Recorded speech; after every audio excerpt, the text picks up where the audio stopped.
الحمد لله نحمده ونستعينه ونستغفره ونؤمن به ونتوكل عليه ونعوذ بالله من شرور أنفسنا ومن سيئات أعمالنا من يهده الله فلا مضل له ومن يضلل فلا هادي له وأشهد أن لا إله إلا الله وحده لا شريك له وأشهد أن محمدا عبده ورسوله أما بعد فإن خير الحديث كتاب الله وخير الهدي هدي محمد صلى الله عليه وسلم وشر الأمور محدثاتها وكل محدثة بدعة وكل بدعة ضلالة وكل ضلالة في النار.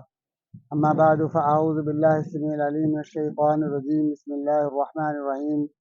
يا أيها الناس اتقوا ربكم الذي خلقكم من نفس واحدة وخلق منها زوجها وبث منهما رجالا كثيرا ونساء واتقوا الله الذي تساءلون به والأرحام إن الله كان عليكم رقيبا. يا أيها الذين آمنوا اتقوا الله وقولوا قولا سديدا يصلح لكم أعمالكم ويغفر لكم ذنوبكم والله غفور رحيم. يا أيها الذين آمنوا اتقوا الله حق تقاته ولا تموتن إلا وأنتم مسلمون. آج ان گواہوں کے روبرو اس عظیم محفل اور مجلس میں مومنہ اتنے مسلمان اور مومنوں کی شراکت میں محمد عمر فاروق والد حافظ محمد رمضان صاحب کا نکاح نمرہ دختر قاری ظفر اقبال صاحب حافظہ اللہ بعوض 5000 حق مہر کیا جا رہا ہے۔ عمر فاروق آپ کو قبول ہے؟ اللہ تعالیٰ سے دعا ہے کہ اللہ رب العزت اس جوڑے کو ایک مثالی جوڑا بنائے اور طرفین کو، شوہر اور بیوی کو، وہ تقاضے اللہ پورے کرنے کی توفیق عطا فرمائے جو اللہ اور اللہ کے رسول نے ان کے ذمہ لگائے ہیں۔ جب بھی نبی مکرم صلی اللہ علیہ وآلہ وسلم نکاح کا خطبہ ارشاد فرماتے تو زوجین کو، میاں بیوی کو، بننے والے جوڑے کو وہ سب باتیں بیان کرتے جن کا فالو کرنا ضروری ہے۔ شوہر کے لیے آپ ہمیشہ یہ فرمایا کرتے تھے خیرکم خیرکم لأہلہ وأنا خیر لأہلی۔ آپ بتاتے کہ سب سے بہترین شخص ہوتا ہے، سب سے بہترین کردار میں، اخلاق میں، جو اپنے بچوں کے ساتھ اچھا ہو۔ اگر کسی انسان کے کردار کو پرکھ نہ ہو تو بیوی کے بچوں سے پوچھا جا سکتا ہے کہ آپ کے ساتھ رویہ کیسا ہے، اس کا سلوک کیسا ہے۔ ایک صاحب کو کرسی لاؤ تو مجھے ساڈے ماشاءاللہ میں تو تسی ساتھ بات نہیں کہ نبی صلی اللہ علیہ وسلم نے ایک پیمانہ ذکر کیا ہے، پیمانہ ذکر کیا ہے اخلاق کا، اچھے کردار کا۔ فرمایا کہ گھر سے ہوگا، بیوی سے اور بچوں سے ہوگا۔ اور آپ صلی اللہ علیہ وآلہ وسلم نے جو آخری وصیت فرمائی ہے، جب آپ اس کے بعد بولے نہیں ہیں، دنیا چھوڑ چکے تھے، سید المرسلین صلی اللہ علیہ وآلہ وسلم نے فرمایا ہے کہ الصلاۃ الصلاۃ وما ملکت ایمانکم۔ آخری وصیت آپ دیکھ لیں کہ کسی مرنے والے کی، جو بھی ہم میں سے اپنی جائیداد چھوڑتا ہے، اپنے بچے چھوڑتا ہے، بڑی قیمتی چیزیں چھوڑتا ہے، تو وہ آخری وصیت کتنی مہم ہوتی ہے۔ تو اب ہمارے پیارے پیغمبر جناب محمد الرسول اللہ صلی اللہ علیہ وآلہ وسلم نے جو ہمیں آخری وصیت فرمائی ہے، فرمایا لوگوں ایک تو نماز کا خیال کرنا، نماز کے بارے میں لاپرواہی سے کام نہ لینا، سستی و کوتاہی نہ کرنا، اور دوسرا فرمایا جو آپ کے مات ہیں ان کا خیال رکھنا۔ اور اللہ تبارک و تعالیٰ نے بیوی بھی شوہر کے ماتحت رکھی ہوتی ہے۔ اللہ کا یہ قرآن اس بات کا اعلان کرتا ہے الرجال قوامون علی النساء، کہ اللہ تعالیٰ نے شوہر کو بیوی کے لیے ذمہ دار بنایا ہے۔ اور یہ بھی فرمایا رسول اللہ صلی اللہ علیہ وآلہ وسلم نے کلکم راع وکلکم مسئول عن رعیتہ، تم میں سے ہر ایک سربراہ ہے اور اس کو اس کی رعایا کے بارے میں کل قیامت کے دن باز پرس ہوگی۔ یعنی آج اللہ تعالیٰ نے اس کو سربراہ بنا دیا ہے ہمارے اس پیارے بھائی کو محمد عمر فاروق کو اللہ تعالیٰ ان کی زندگی میں برکت دے. یہ آج کے بعد ایک ذمہ دار ہیں. پہلے والی زندگی نہیں ہے کہ آدمی جہاں سوئے جہاں جائے کوئی خبر نہیں ہے, کوئی مسئلہ نہیں ہے. پہلے والدین کو پریشانی ہوتی تھی, وہ بات پرس کرتے تھے, وہ تنبیہ کرتے تھے, وہ نصیحت کرتے تھے, بیٹا جلدی آؤ, آپ سے ہم اداس ہو جاتے ہیں. اب ان کی ذمہ داری شروع ہو چکی ہے. اب انہوں نے جہاں بھی جانا ہے واپس اپنے گھر بچوں کے پاس آنا ہے. باہر ہو کر بھی اپنے بچوں کی ان کو فکر ہوگی, ان کے علاج معالجے کی, ان کے کھانے پینے کی, ساری نان و نفقے کی ان کی ذمہ داری ہے. اور مرد صحیح معنی میں وہی ہوتا ہے جو اپنی ذمہ داریوں کا مقابلہ کرتا ہے, فیس کرتا ہے, چھوڑ کر بھاگتا نہیں ہے.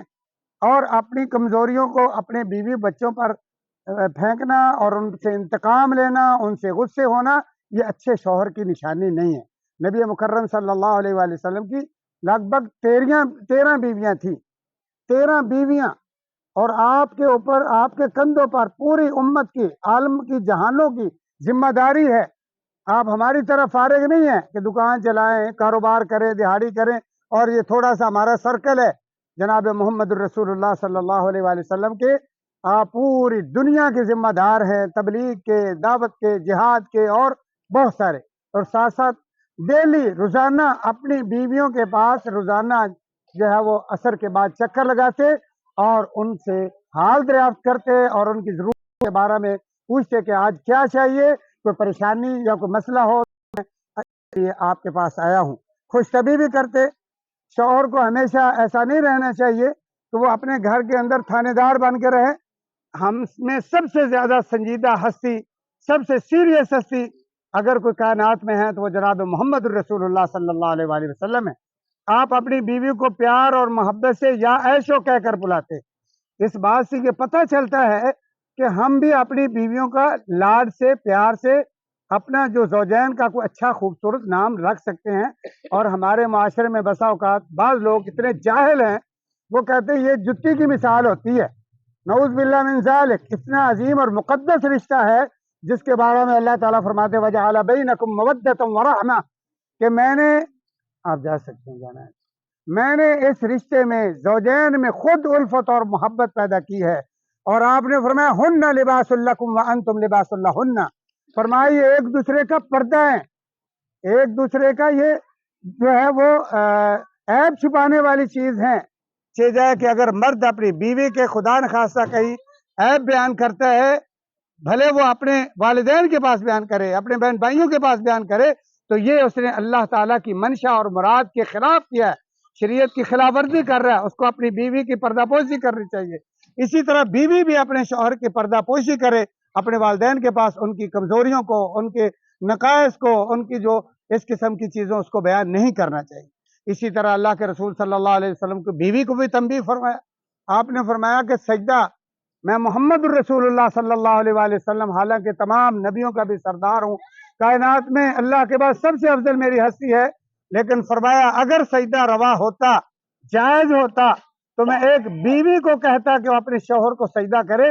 یہاں تک مقام ذکر کیا شوہر کا, اور فرمایا بچوں کی جنت والدین کے پاؤں میں ہے, شوہر کی جنت سمجھے کہ اس کے بیوی کی جنت اس کے شوہر کے پاؤں کے نیچے ہے. کیونکہ آپ صلی اللہ علیہ وآلہ وسلم نے فرمایا اگر کوئی کسی بیوی کو شوہر بلاتا ہے اور اپنی جائز ضرورت کے لیے, اور وہ بیوی نخرے مخرے میں اس کو انکار کر دیتی ہے بلا وجہ, اس کو کوئی شرعی عذر نہیں ہے, ہاں اگر بیمار ہے, عذر ہے, تو یہ ایک الگ بات ہے, شوہر کو بھی اس کا لحاظ رکھنا چاہیے.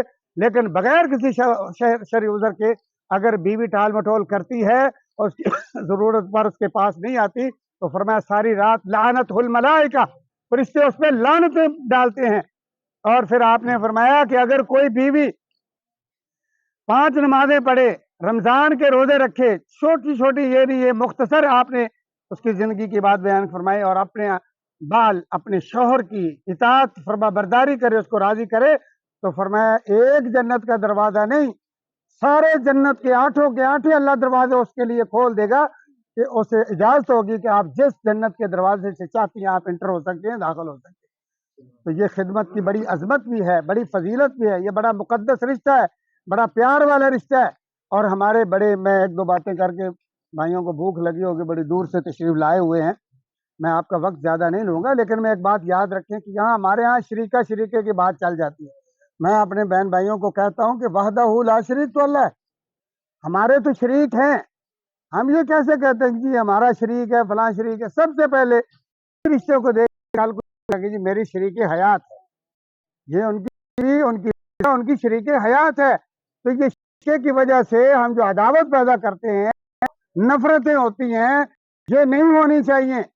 آپس میں مل جل کر اپنے مسائل کو حل کیا جائے گا، اور اللہ تعالیٰ سے دعا کریں اور آپ اس قدم اٹھائیں۔ آپ اللہ اور اللہ کے رسول صلی اللہ علیہ وآلہ وسلم کی سنت کے مطابق نکاح کے حوالے سے یاد رکھیں، بعد جو ہے نکاح کراتے وقت ایک لڑکی کو اور لڑکے کو مخاطب کریں، ان کو 5 کلمے پڑھیں۔ محمد صلی اللہ علیہ وسلم نے ضرور ہے، لیکن ہندو مسلمان ہوا ہے، سکھ جب مسلمان ہوا ہے، مسلمان آپ نے اس کو کلمہ پڑھایا ہے، لیکن ایک مسلمان بچہ ایک اسی عمل میں رہتا مسلمان بچہ اس کو رسول اللہ علیہ وسلم نے نکاح کا نہیں پڑھا ہے۔ ہم لوگ ہو جائیں گے پڑھا ہے نہیں، کہاں کتنا تو حجاب و قبول ضرور کروا آپ کے ہو گیا ہے۔ اللہ تعالیٰ سے اب دعا کرتے اس جوڑے کے لیے کہ اللہ ان کو بھی خیر و برکت فرمائے اور بھی، اور یہ اس نکاح کا ہے دعا کرنا۔ بسم اللہ الرحمن الرحیم، الحمد للہ رب العالمین، العاقبۃ للمتقین، والصلاۃ والسلام علی سید الانبیاء والمرسلین، یا رب لک الحمد ما ينبغي لجلال وجهك وعظيم سلطانك، یا حی قیوم برحمتک نستغیث، یا حنان یا من یا بدیع السماوات والارض، یا ذا الجلال والاکرام۔ الف لام میم اللہ لا الہ الا هو الحی القیوم، سبحانک لا علم لنا الا ما علمتنا انک انت العلیم الحکیم۔ اللهم مالك الملك تؤتي الملك من تشاء وتنزع الملك ممن تشاء وتعز من تشاء وتذل من تشاء بيدك الخير انك على كل شيء قدیر۔ یا الہ العالمین، ان بچوں کو تیری شریعت کے مطابق تیرے پیارے پیغمبر جناب محمد مصطفیٰ صلی اللہ علیہ وسلم کے مطابق آگ جوڑ دیا ہے۔ یا